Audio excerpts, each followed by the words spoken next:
Special report का वक्त हुआ है। नमस्कार, मैं रविंद्र सिंह आपके साथ। इजरायली एयरफोर्स ने खुफिया जानकारी के आधार पर बेरूत के दहिया में हिजबुल्लाह के हथियारों के गोदाम और दूसरे आतंकी ठिकानों पर हमले किए।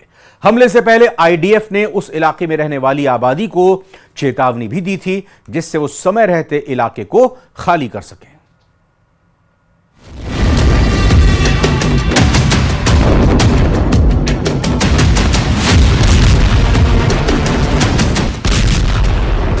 लेबनान में घुसी इजराइल की सेना।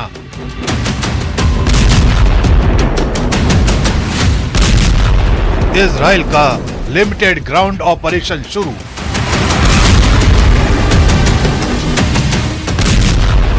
लेबनान बॉर्डर पर हिजबुल्लाह के कई ठिकाने तबाह।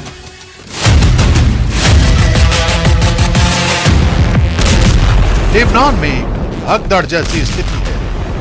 बॉर्डर पर सायरन बज रहे हैं, हवाई हमले हो रहे हैं तो कहीं टैंक के गोले बरस रहे हैं। रात के अंधेरे में इजराइल की सेना दक्षिणी लेबनान में घुसी।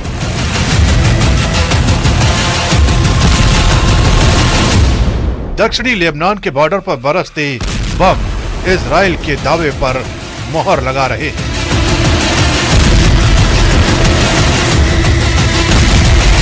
इजराइल ने युद्ध का फ्रंट लेबनान की तरफ मोड़ दिया है। अब युद्ध का एपिसेंटर गाजा से हटकर लेबनान हो गया है।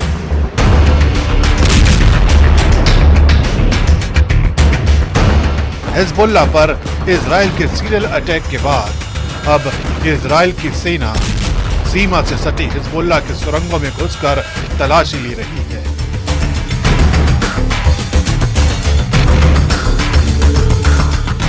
आईडीएफ के रडार पर इजराइल को लेबनान से अलग करने वाली ब्लू लाइन के पास हिजबुल्लाह की सुरंगें हैं।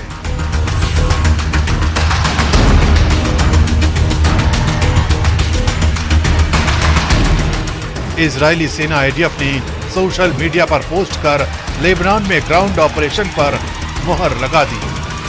आईडीएफ ने लिखा, दक्षिणी लेबनान में हिजबुल्लाह के आतंकवादी ठिकानों के खिलाफ सटीक खुफिया जानकारी के आधार पर टारगेटेड ग्राउंड ऑपरेशन शुरू किए गए हैं। लेबनान की सीमा से सटे गांवों को निशाना बनाया जा रहा है, क्योंकि यहां हिजबुल्लाह के कई ठिकाने हैं जो खतरा बने हुए हैं। इजरायली वायुसेना इस ग्राउंड ऑपरेशन में मदद कर रही है। दक्षिणी लेबनान के गांवों और चट्टानी पहाड़ियों के नीचे हिजबुल्लाह ने अपना खतरनाक अड्डा बना रखा है। इजराइल से लड़ाई के लिए हिजबुल्लाह सालों से तैयारी कर रहा है। उसने जमीन के अंदर मीलों तक अपनी सुरंगों का जाल बिछा रखा है, जिसमें घातक मिसाइलों का भंडार जमा कर रखा है। हिजबुल्लाह की ये सुरंगें गाजा की हमास सुरंगों की तरह संकरी नहीं, बल्कि ये इतनी चौड़ी हैं कि इनके अंदर मिसाइल लॉन्चर से लैस ट्रक चल सकते हैं। मिसाइलों से लदे ट्रक भी हिजबुल्लाह के सुरंग में चलते हैं। हिजबुल्लाह की सुरंगें बंकर, मिसाइल भंडार और कमांड सेंटर के बड़े नेटवर्क का हिस्सा है। ये सुरंगें मीलों तक फैली हैं, जिससे हिजबुल्लाह के लड़ाके निकलकर हमला करते हैं।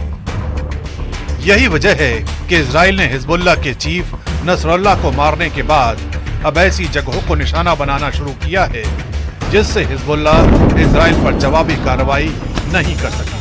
इजराइल को डर था कि हिजबुल्लाह अपने चीफ के मारे जाने के बाद इजराइल पर बड़े पैमाने पर हमला कर सकता है, लेकिन उससे पहले ही इजराइल ने हिजबुल्लाह पर काउंटर अटैक करना शुरू कर दिया। इजराइल ने हमले की प्लानिंग के बारे में अमेरिका को पहले ही बता दिया था, लेकिन अमेरिका को हमले की टाइमिंग नहीं बताई। अमेरिका ने इजराइल की कार्रवाई का समर्थन किया है। लेबनान पर जमीनी कार्रवाई के तुरंत बाद अमेरिकी डिफेंस सेक्रेटरी लॉयड ऑस्टिन ने इजरायली रक्षा मंत्री योव गैलेंट से फोन पर बात की।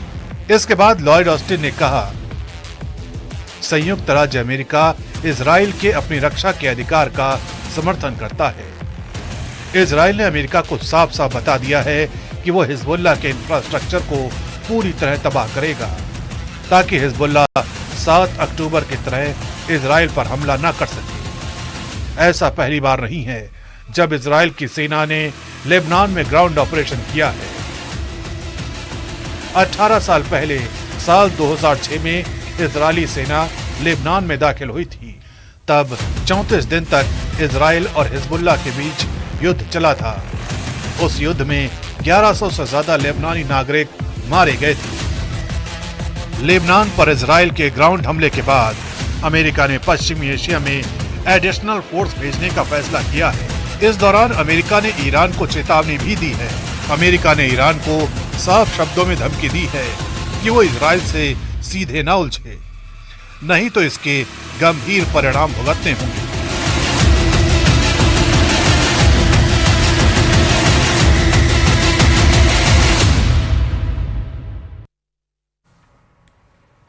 हिजबुल्लाह के चीफ हसन नसरुल्लाह को इजराइल की सेना अपने अंजाम तक पहुंचा चुकी है, लेकिन दुनिया यही समझना चाहती है कि आखिर कैसे हिजबुल्लाह के चीफ का सटीक पता लगाया जा सका, कैसे इजराइल की सेना को हसन नसरुल्लाह के छिपे होने की सही जानकारी लगी।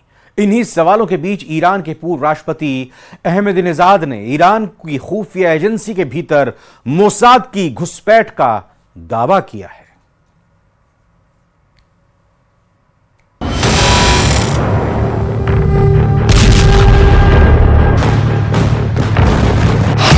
क्या ईरान की खुफिया एजेंसी में सेंधमारी हुई? क्या मोसाद ने ईरान की खुफिया एजेंसी में घुसपैठ की? क्या मोसाद ने चुराए ईरान के परमाणु दस्तावेज? क्या मोसाद के ट्रैप में फंस गई ईरान की खुफिया एजेंसी? इजराइल कहता है कि उसका दुश्मन कहीं भी हो, किसी भी रूप में हो, वो उसे पहचान ले और मौका पड़ते ही दुश्मन को अपने अंजाम तक पहुंचा देगा। क्या ऐसा ही कुछ इजराइल ने ईरान के साथ किया है या फिर करने वाला है?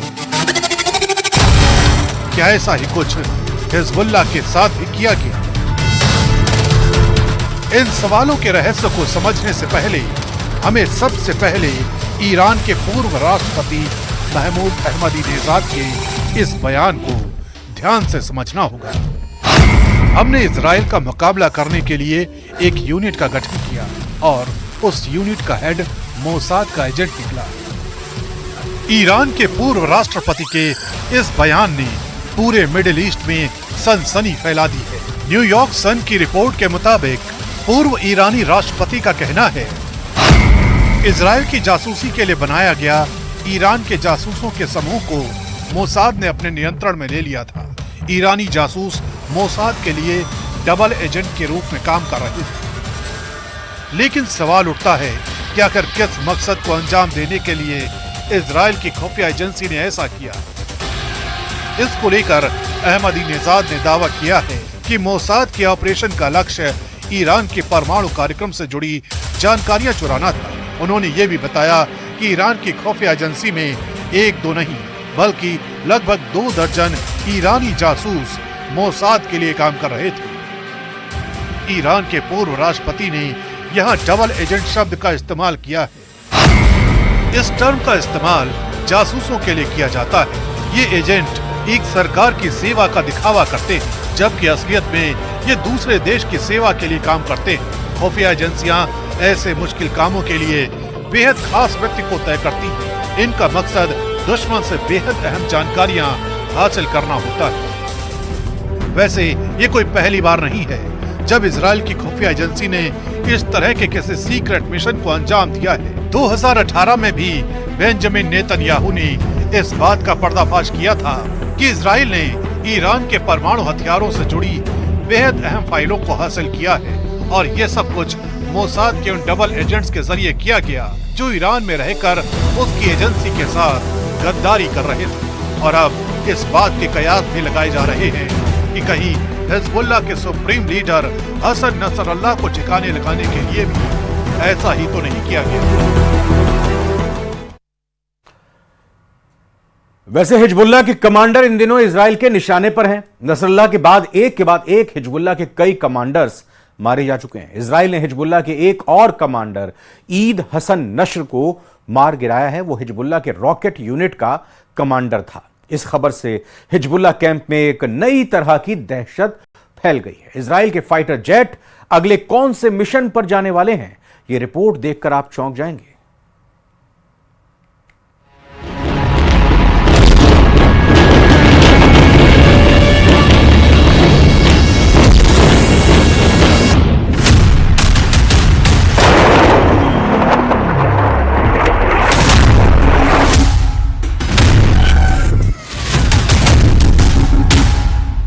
अभी तक दुनिया ने गजा के रफा से लेकर खान यूनुस और लेबनान में बैरूत के धमाके देखे हैं।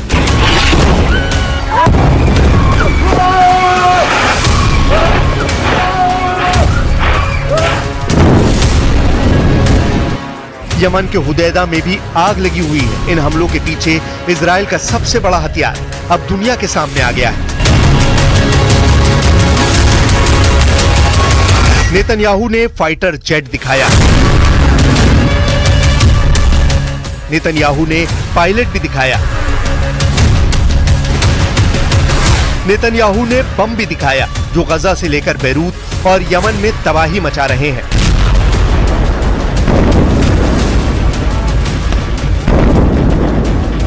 नेतन्याहू ने एयरफोर्स का कमांड सेंटर भी दिखाया जहां एक एक हमले की ब्रीफिंग हो रही है।